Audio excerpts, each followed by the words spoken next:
So it's the last day of allowing the beloved already. We did a lot basically. And this morning we did a little bit of listening to the listener. And I've been talking almost every morning about non-dual positions, moving beyond the normal, what we call normal identifications with our patterns, with our thoughts, with our feelings, with our beliefs. And that doesn't mean that all of this is worthless and not important. It is important and worthwhile. It's important and worthwhile in giving form, in understanding things, in giving structure to yourself. But again, are you your diary? Are you the structure you give to yourself, or what is given to you? Because we also went there. That part of the structure which is forming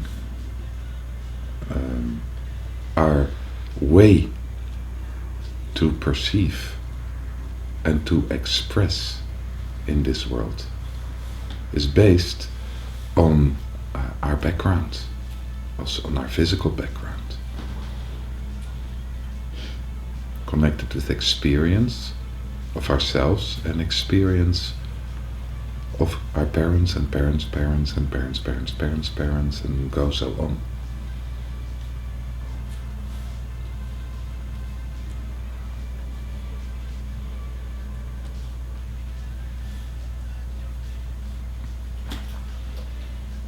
So when we touch a stove and we burn ourselves, we found the truth. We found the truth that if you touch a stove, you burn yourself. That is ouch. And that's the truth. And then when we have a little child, we tell the child, don't touch the stove because it's ouch. And some children don't believe you. Some children really need to figure it out for themselves. And some children believe you and will not touch the stove. And both is okay, and it gives structure. We don't need to repeat every experience with which people go through in life.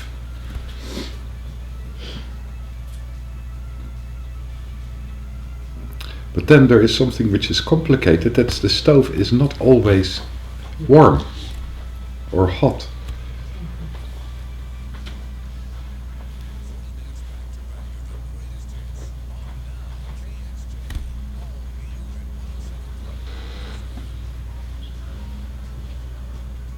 And if we have got a feeling that we can manage the stove, we can kind of feel from a little distance if it's warm or not, then we lose the fear of the stove. And often this don't touch the stove is loaded with fear. You will hurt yourself, it will be horrible, whatever. And we get a lot of messages like this, inborn and later on when we grow up. Be careful, don't touch. But not how do we manage this? How do we master this?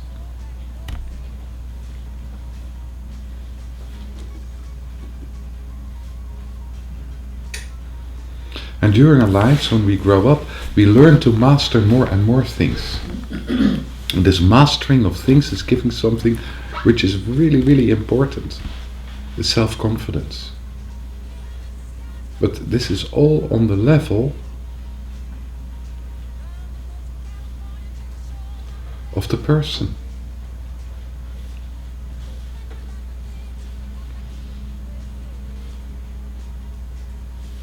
But then, when there is more self-confidence, we less need to entangle. The stove is not an issue anymore. We know how to deal with the stove. So we're less entangled with the stove. It's not when we enter a house that immediately our eyes are going to the stove. Oh, we take care of the stove, not come too close.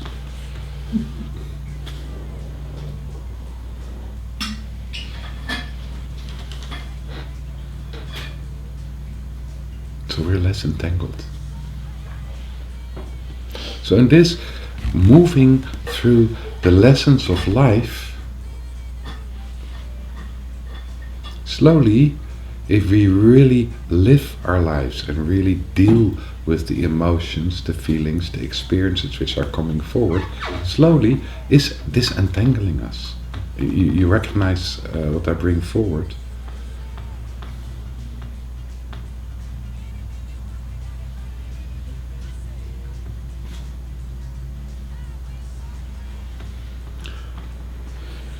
Then there is also kind of, a way to kind of move a little bit more quickly, as going endlessly through the cycle of experience and master this experience and kind of come to a point where you feel free and you don't need to entangle in it anymore.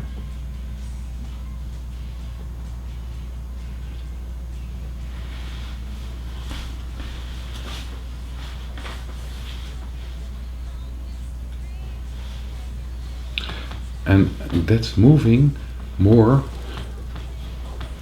to the depth of yourself, to kind of actively disentangle from form. And that doesn't mean reject form.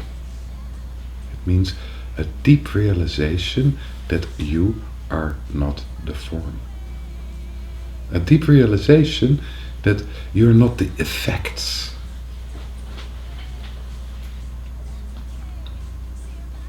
The effects of your actions, or the effects of how the light falls through you.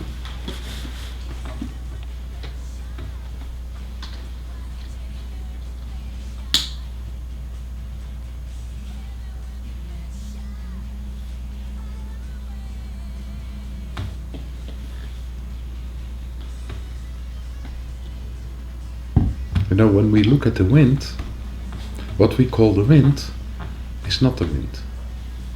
What we call the wind is the effects of the wind. It's the pressure on your skin, is the movement of the leaves. These are effects of the wind. This is not the wind itself.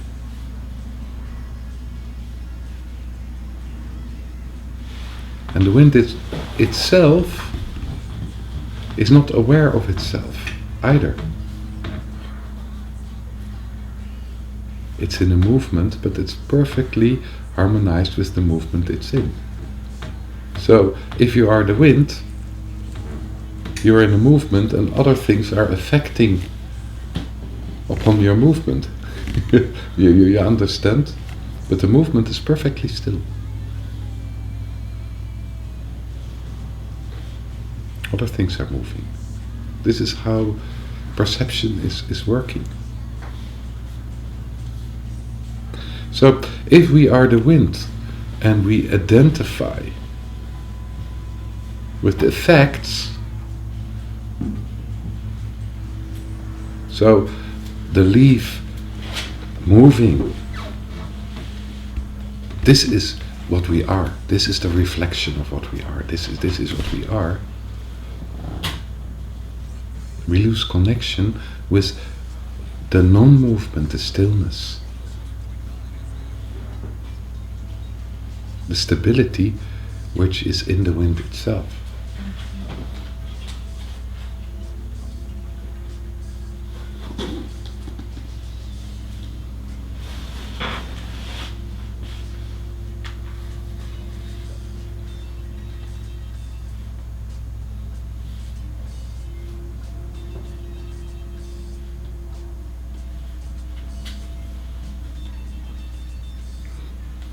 So, is the rushing in the leaves of a tree defining the wind?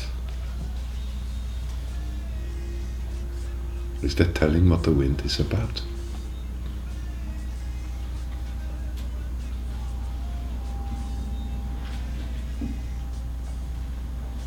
Are your actions in life defining you? Is how people are reacting to you defining you? Is this what you are? Are you what your neighbor tells you what you are?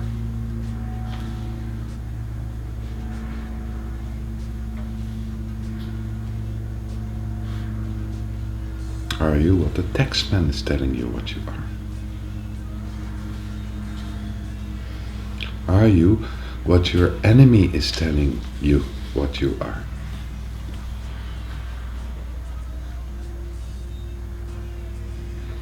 Or are these reflections of how other people are perceiving you?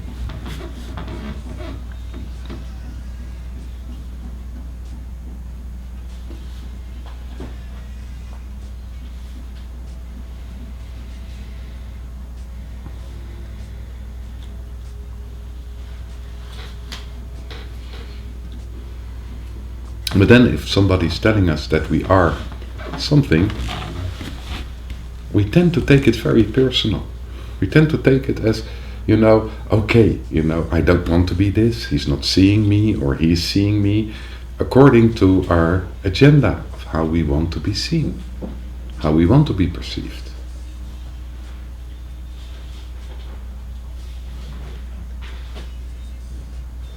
So if we're not perceived in that way, we feel rejected.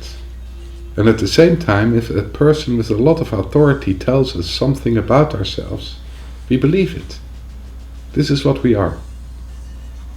Especially when it's repeated. So if your mother tells you on a regular basis that you are a difficult child, we believe that we are a difficult child. We don't understand what it is to be a difficult child. We don't really know exactly what is difficult about this. Maybe we're too loud, or maybe we're too movable.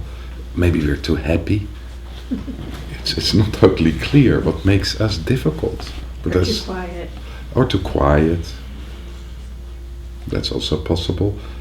But we get the message again and again that we're a difficult child. And we believe we're a difficult child. But what exactly it is, we don't know, but it is bad. For sure it's bad. Something is wrong with us. We're not okay. Not okay.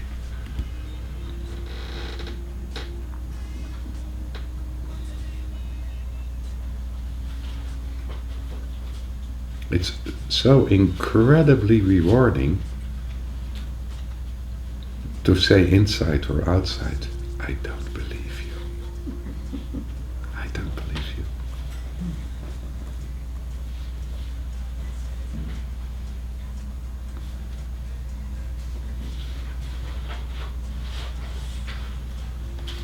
And when we move more deeply into it, we say things to people because we have a certain agenda. And we have certain inhibitions. And when a child is loud and you're tired and you want quiet, it's very difficult to say, could you please shut up? I need some quiet. So we say, you are too loud. Again. When you come into the house, all the peace is gone. So don't complain when your child becomes a warrior, because that's basically the message you're giving.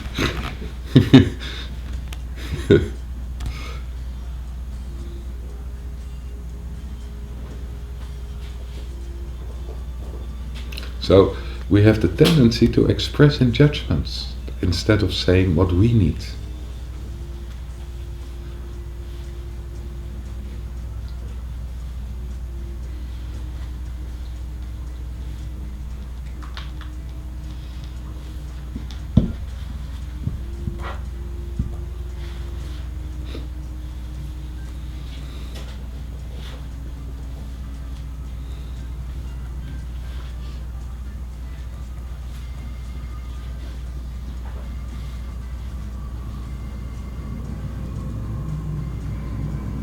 And all of this, when you look to it, is kind of making us in our lives more and more entangled with the effects, not with the cause.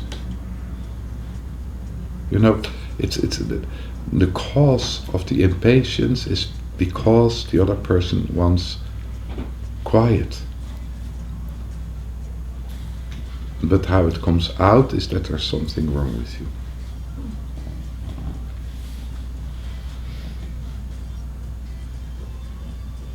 And with this, we take it up as something is wrong with me,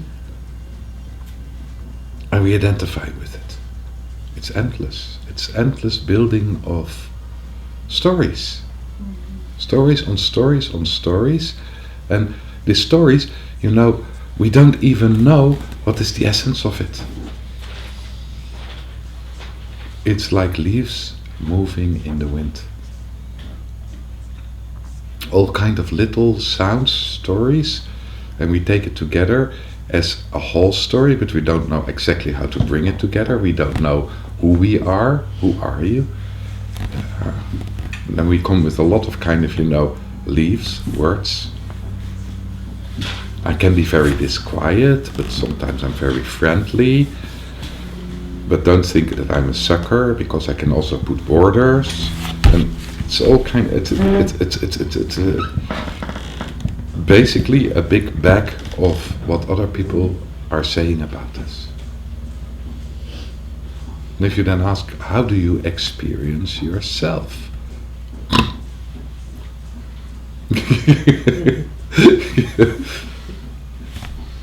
Huh?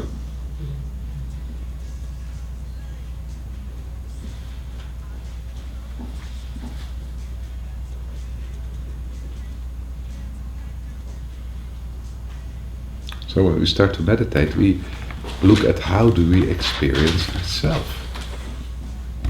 And that's, again, difficult, because how do you experience ourselves? So if you really look honestly towards yourself, you experience yourself again as all those leaves. Everything is possible. We can be vicious, we can be sweet, I can feel this, I can feel that, and every moment it's a little bit different. And then I experience a lot of patterns which are inside me, and it seems that I kind of walk around with this kind of nice buttons where there is a little push here underneath. And when people push there, a pattern comes out. We get angry, or we get sad, or we feel rejected, or we kind of lay in bed for 3 days depressed. So please push here.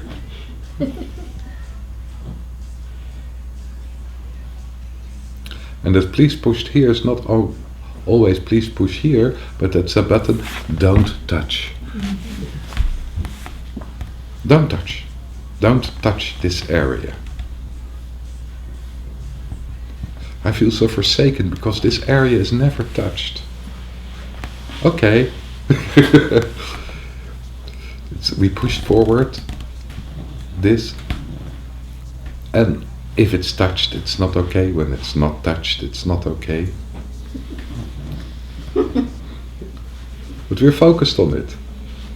So, and when you kind of, you know, standing outside and you start to look in the air, and other people are coming, you know, in no time everybody is looking in the air because something is happening there.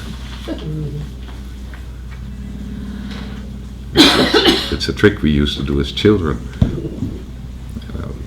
Just go stand somewhere and look in the air. And before you know, there is a little crowd looking into the air. What's there? What's happening there? Don't you see it? And then you leave silently. And it takes some time before people stop looking in the air, you know, because other people are coming and looking in the air. And before they decide that nothing is happening.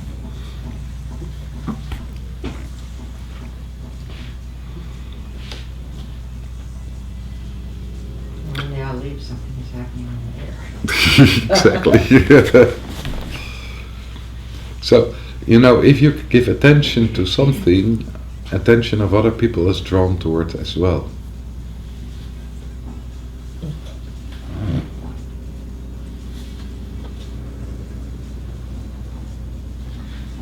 If you're struggling inside with something, somebody else feels that something is off. So what is off? What is happening there? People start to look. And that's frightening because it's so shameful.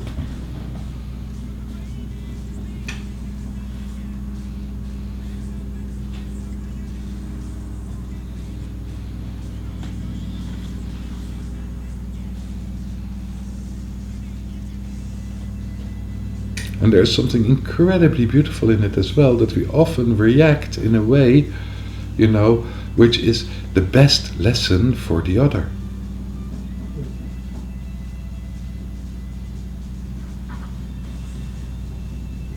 We often react in a way exactly what the other needs to deal with a part of life which there is a conflict.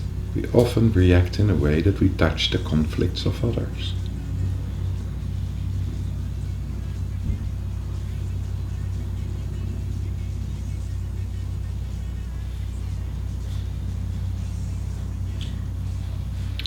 That's kind of, especially children, free living. You touch it because it kind of comes forward. So you ask a question or you touch it, or, When we are adults, what we do is that we start to pamper the contractions of others. We start to what? Pamper. Which is much worse. It's better to have the curiosity of a child and ask, and why do you go into stress right now? Are you lying?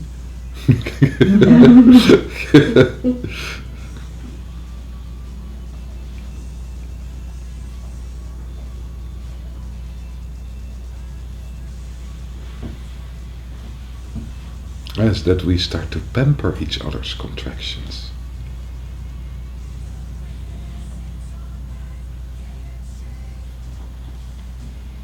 When Sylvia's here, don't talk about chocolate.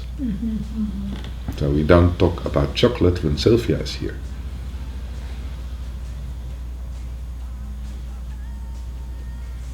Because it's an outrage when you talk about chocolate when Sylvia is here. So by kind of, not confronting, by not kind of moving into it, by kind of dancing around it, the first thing is that we isolate a person in a contraction, and the second is that we kind of, we give the person the feeling that this contraction is totally true. It's got totally the right, instead of saying, come on, don't be so childish about chocolate. This is what we really think, what we feel. Or if you're more objective, interesting, this issue with chocolate you have. This is coming from a much greater freedom and less entanglement, as that we dance around and we feed it. Because the other person thinks that it's absolutely true, this issue around chocolate. This is how it is, this is reality.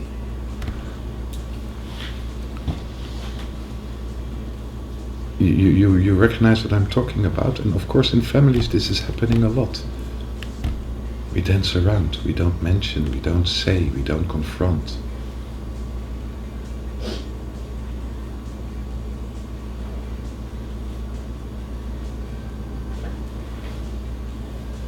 If we don't confront another person with his loneliness, we leave another person alone.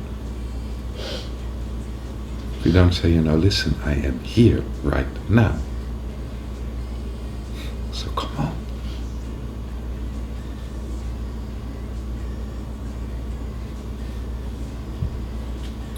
We leave a person alone in his loneliness. So we affirm the loneliness, and this is often what we do. We affirm the pain in others.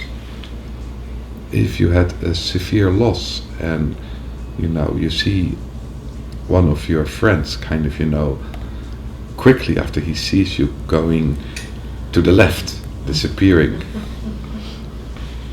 it affirms that what you went through is unbearable.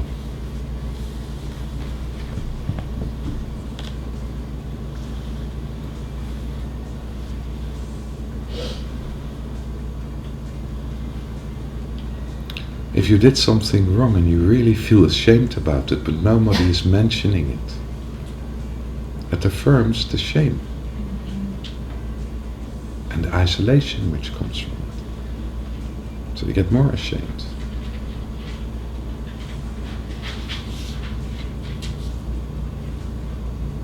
It's too shameful to talk about. So you really should be ashamed. You want to give yourself permission to do it again. Whatever you did. It will happen again. This is the problem. It will happen again because we are looking for resolution. We are looking for freedom. We are looking for less entanglement in a form. We feel horrible when we are in a contraction. So it will come forward again till we get it.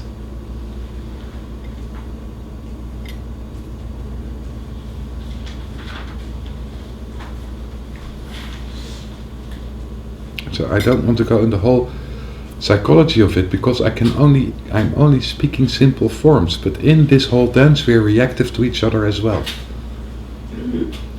We are angry that the other is not reacting, and then when we are reactive, there's so many layers of pipi-kaki.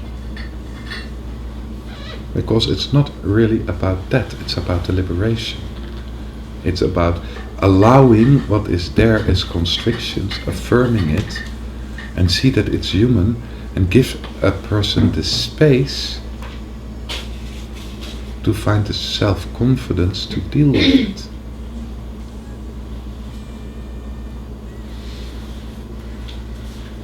If the person wants to deal with it.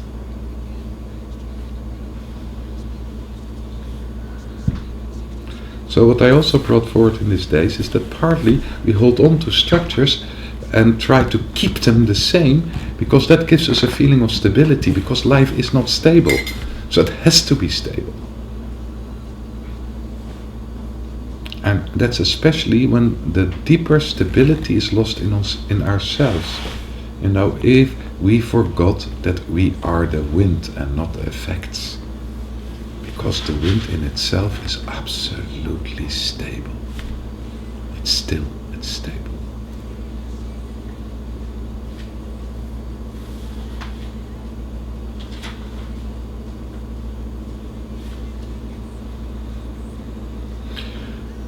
So,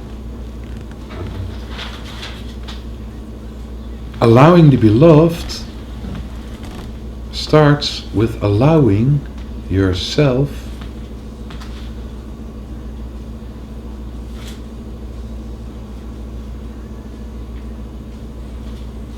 to fall back into the stability which is there in you. To fall back into that one who is perceiving.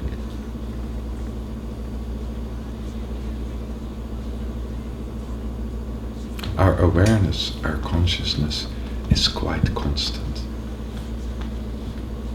At least, you know, every time when you hear something, the listener is the same, it doesn't change.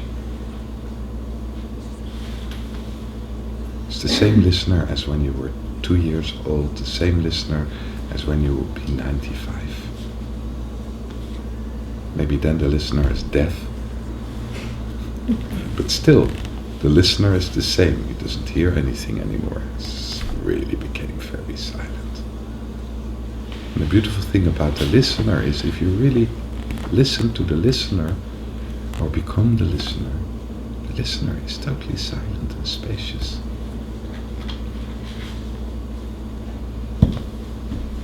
We can only listen when it's silent. We make a lot of noise inside ourselves, and children do that. You know, they don't want to hear what you're saying, so they do pom pom pom pom pom pom pom pom pom pom. They make a lot of noise inside, so they don't hear what you're saying.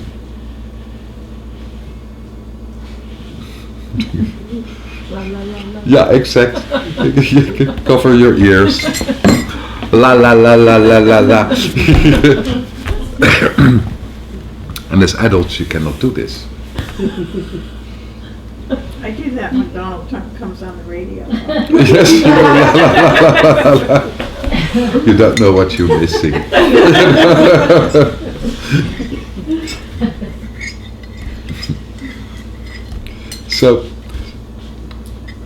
So what we do is that we make turmoil when we don't want to listen. We make turmoil in the head.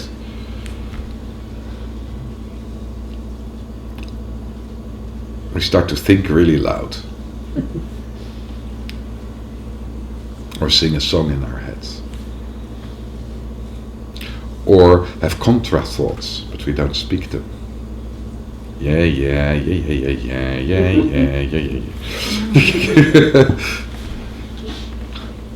Or we say, oh, it's that again. Oh, yeah. And then we start to think about something else. That's also making sound. It's not really listening. Those cartoons where whenever the adult speaks, it's more. Yeah, exactly.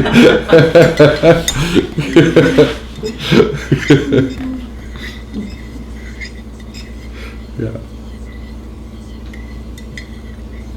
And I can totally understand that children are kind of perceiving us as that, because you know how often these adults tell the truth. I tell you the truth.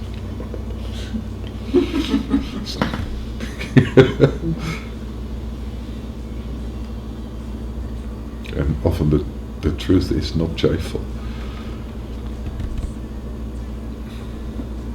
It's amazing what happens when you do tell them the truth. I'm thinking of when my older of my two younger children was at a point where he felt like he shouldn't be taking naps anymore. And he confronted me one day and says, "Why do I have to take a nap? I'm not tired."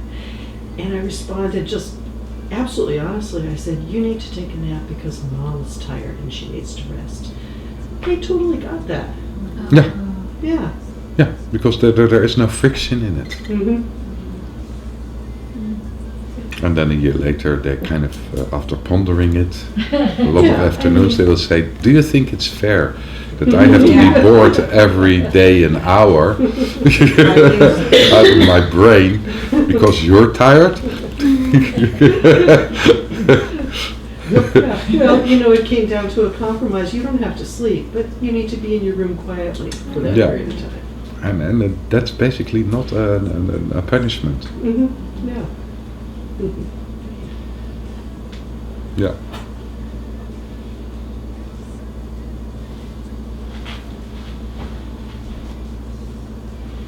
So the movement out of the identification with all of this and this whole game which is going on, in which, you know, basically what we try to do is to keep up appearances, to be somebody, to kind of, you know, to become somebody which is kind of, you know, is not even stable, changing all the time.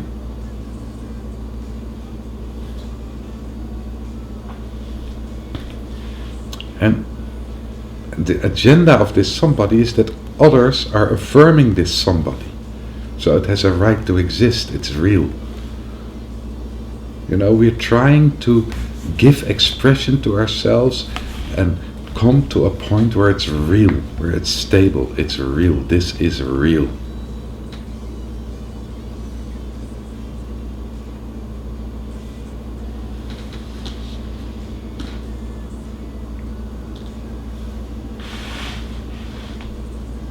But when people are giving back things which are real, if it's that everybody tells you that you're a pain in the ass, or everybody tells you that you're great, we don't feel that we achieved something.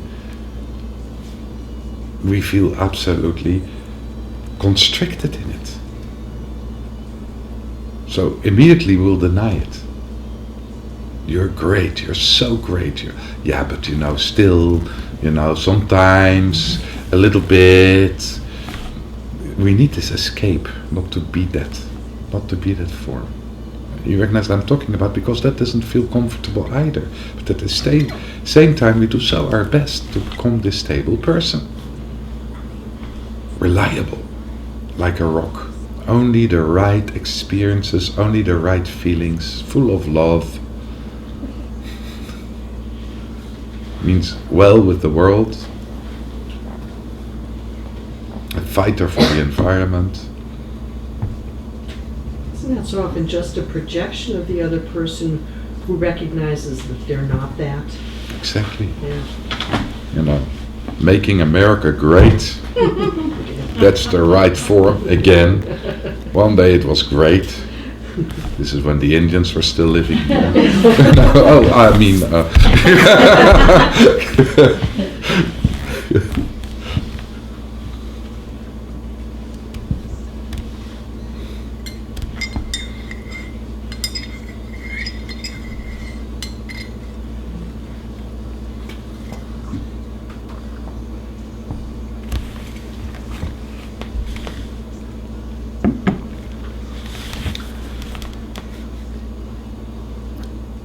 So, the movement into that what is perceiving is really a liberating movement.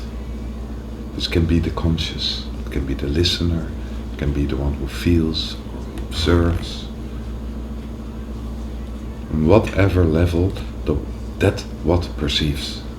If you go on the level of the ears, it's that what listens. What is listening? The listener. And the listener, when we connect with it, seems to be non-physical. It's not like you say, okay, the listener, oh, that's my physical body is listening.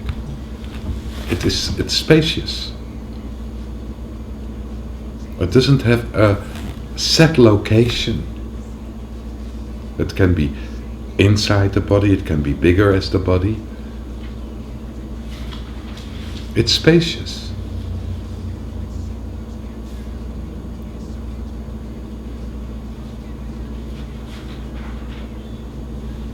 It's not kind of, something you can say, this is one point. This point is listening. This is the listener.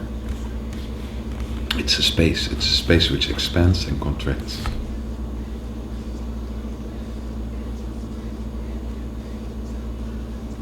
The one who perceives is a space. It's a dimension. It's a space. It's not, like, okay, I found, the one who perceives. It's my brain or it's my little finger. It's not the brain. It can be around the brain, it can be in the brain, but it's bigger. It moves. It can move, down, it can move up.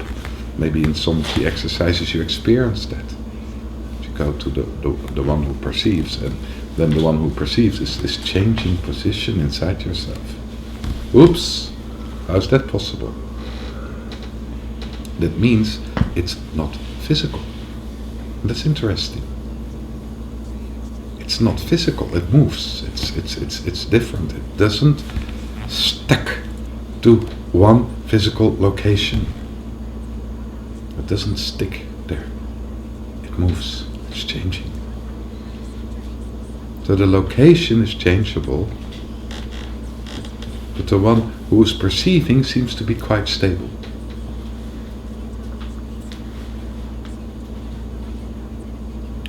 There's a kind of a stability in consciousness. There is a stability in awareness.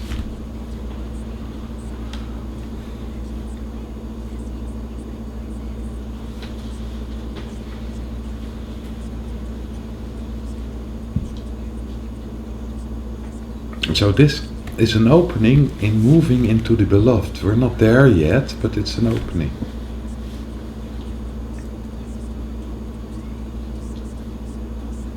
Because the one who perceives is still separate. It's still a one. I hear a sound.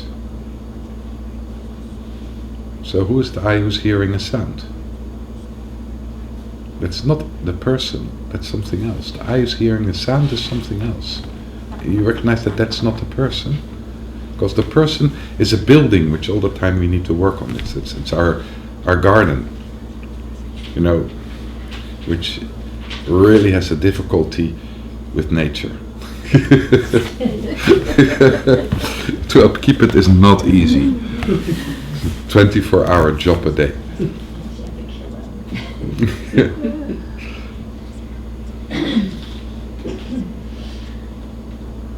So we have the one who's listening. And if we move more deeply into the one who's listening, then, is it really I who is listening? If you really move to the depths of listening, is it really you who is listening? Or is listening happening? Is it that we move into listening and then listening is happening?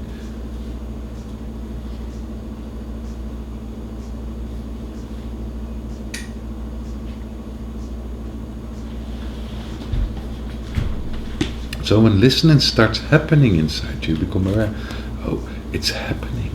It's a happening listening. It's happening. I move there and listening is happening.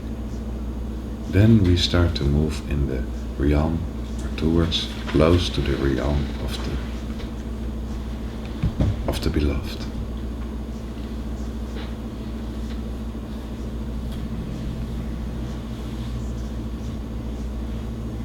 Because if listening is happening, who's listening to the listener? Or what is the source of that? What's the source of the listening? What's the source of the perception? What is the source of the feeling when feeling is happening? What's the source of that?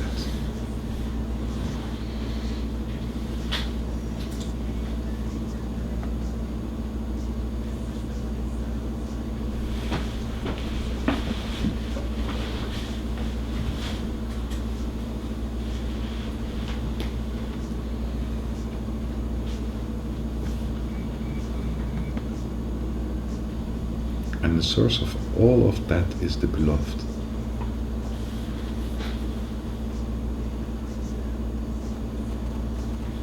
So, to say it in a different way, if we are able to really surrender to our life, to really surrender to being alive, to really surrender to ourselves,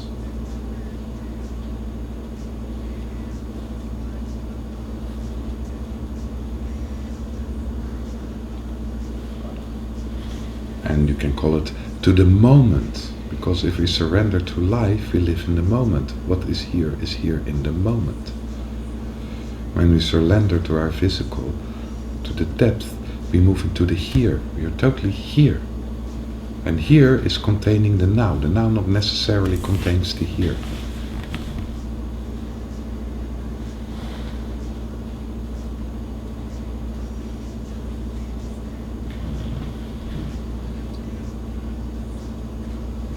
So moving into the now or moving into the here has to do with surrender. And we know that. Especially when we decide that something is really, really, really pleasant, we surrender to the here and to the now. You feel really frustrated if you get a massage and at the same time you're thinking about the business you need to do tomorrow. We really want to enjoy it. We pay money for it. We want to feel it. We want to feel every moment of it. So we move ourselves into the here and now. And we try to keep ourselves away from kind of moving too much in thoughts about tomorrow or yesterday or whatever. We really want to feel it. We want to enjoy it. This is, yeah. You recognize what I'm talking about? If you go to a very expensive restaurant, you don't gobble and at the same time watch television. It would be a little bit of waste, isn't it? What did I eat? Chips?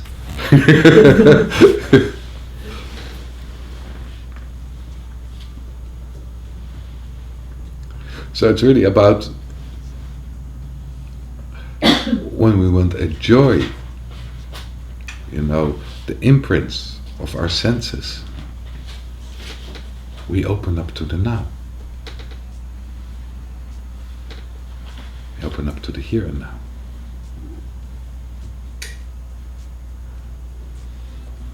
But sometimes this is really difficult.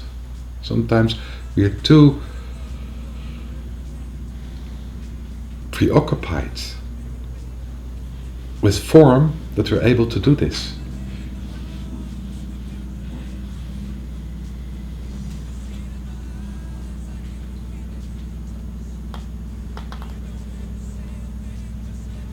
You know, if you're eating at home and it's relaxed and you can really enjoy your burger, it's much more easy when you have to eat a burger with the Queen of England.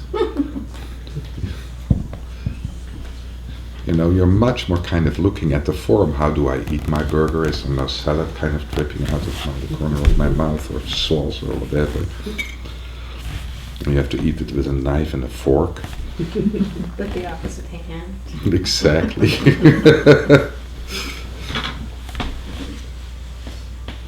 So then we get much more entangled into form. So if there's an authority around us which is judging us in our mind, it's difficult. And if we see that the Queen of England is eating a burger and the sauce is dripping out of the corner of her mouth, then we feel free, and then she's great. We can also gorge our burger.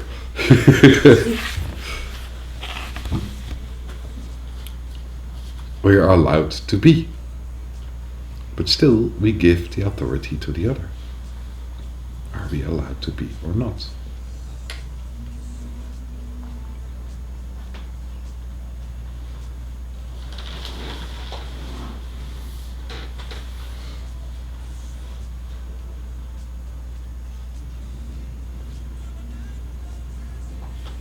And this is again a different way of looking at the same thing. You know, the authority of the other is a reflection. Is a reflection how the other is perceiving us.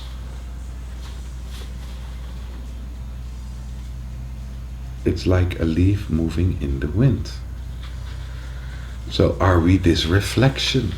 Should we be this reflection? Should we adjust to the wishes of this reflection?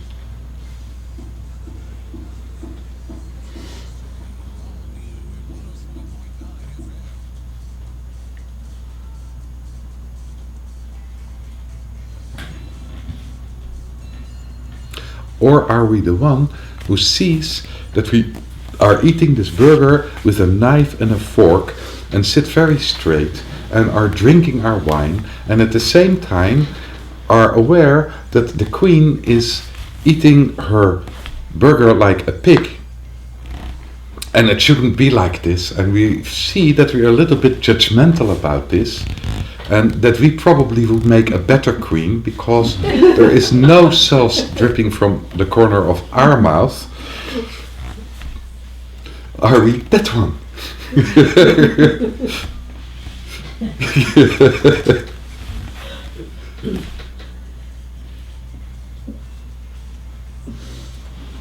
And then, you know, that we probably are a better queen, and everything we think about it, you know, when you look into it, is that really essential?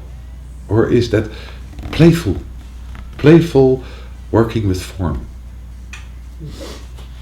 Which every moment can be different. It's playing with giving form to yourself. It's not what you are, it's playful. You know, and there is not such a big difference between adults and little children trying to give form to themselves. It is a play. We're playing with form. With little judgments or big judgments.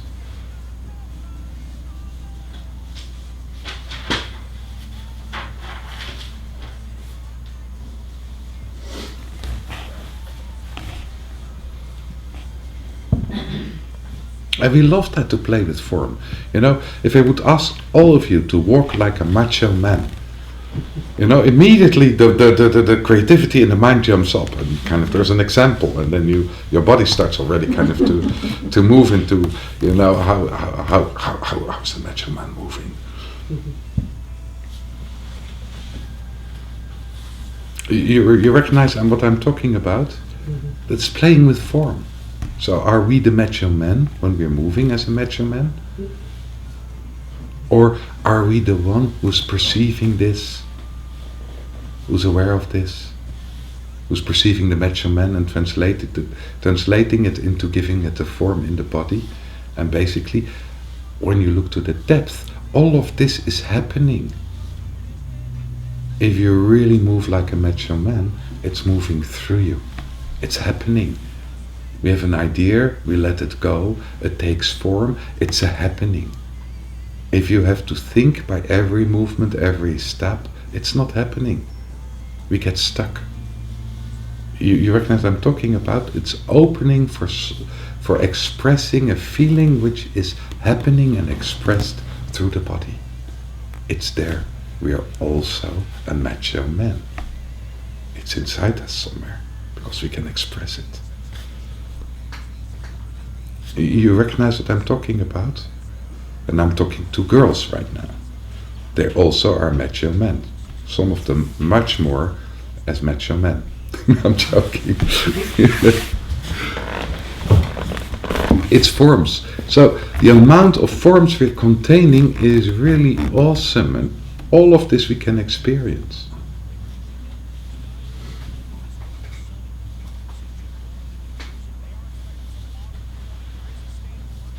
There's basically an incredible freedom in it, and the same freedom you see in children.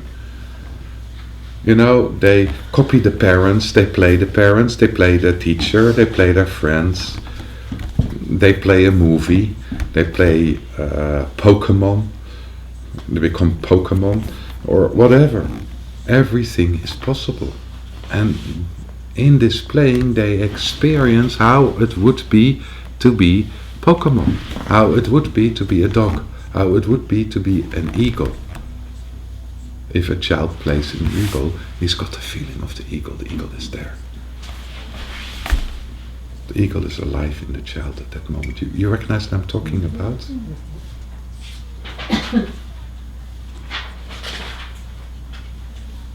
So we've got an eagle inside. Also, that is there. So the difference between that and the lives we're living is that we consciously are playing at this we think is real, but we're actually playing at it too. If you look at it, we're really playing. Yeah. But we're playing with a seriousness, you know, as if, attachment, as if we're in the casino and kind of, you know, bringing our last dollars there. It's so fearful and so constricted and so contracted that it's like, because we could be rejected. It could be not good. And then we are not good, we are not okay. But at the same time, we hardly know what we are doing. We're just playing, we're trying. What can I do today to kind of, you know, to bring my husband in a good mood? We try. We know that some things are working and we repeat them time after time after time, but it doesn't always work that well. And when it's not working, we're really upset, because this is the play we should do, that you get in a good mood, and now you're not in a good mood, so what's wrong with you? That's boring, you'd always do the same thing.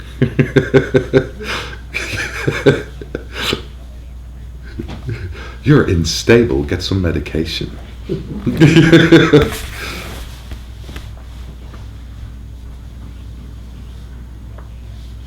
So the partly, this is important, that the whole giving form and perceiving form, and this is, we never are sure. It's always a play, trying out.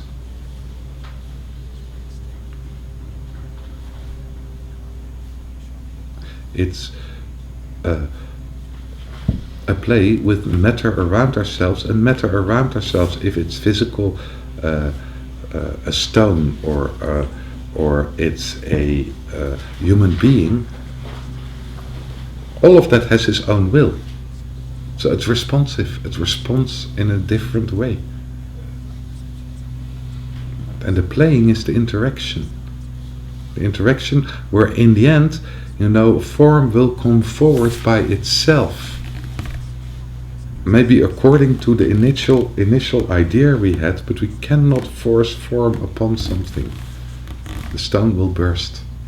We have to adjust to the stone as the stone has to adjust to us.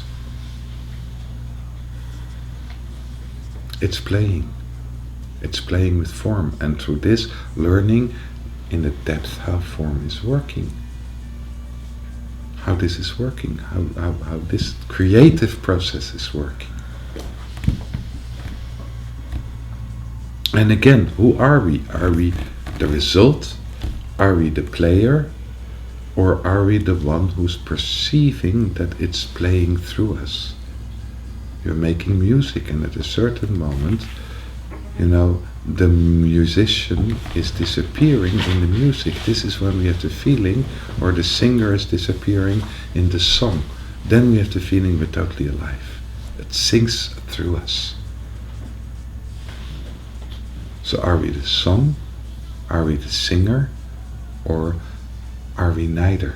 Are we the one who perceives the song and the singer? Who's able to let this happen?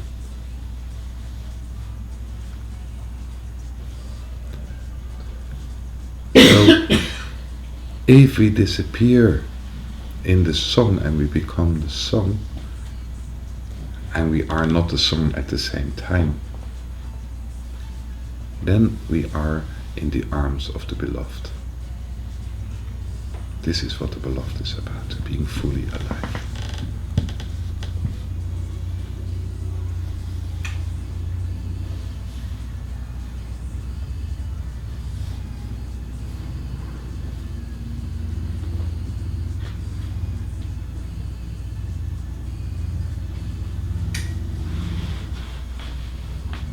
Then there is love. And the depth of love, unconditional. It's just happening. And we feel one. We feel one with ourselves. We feel one with the environment. We feel one with existence. We feel one with God. It's happening.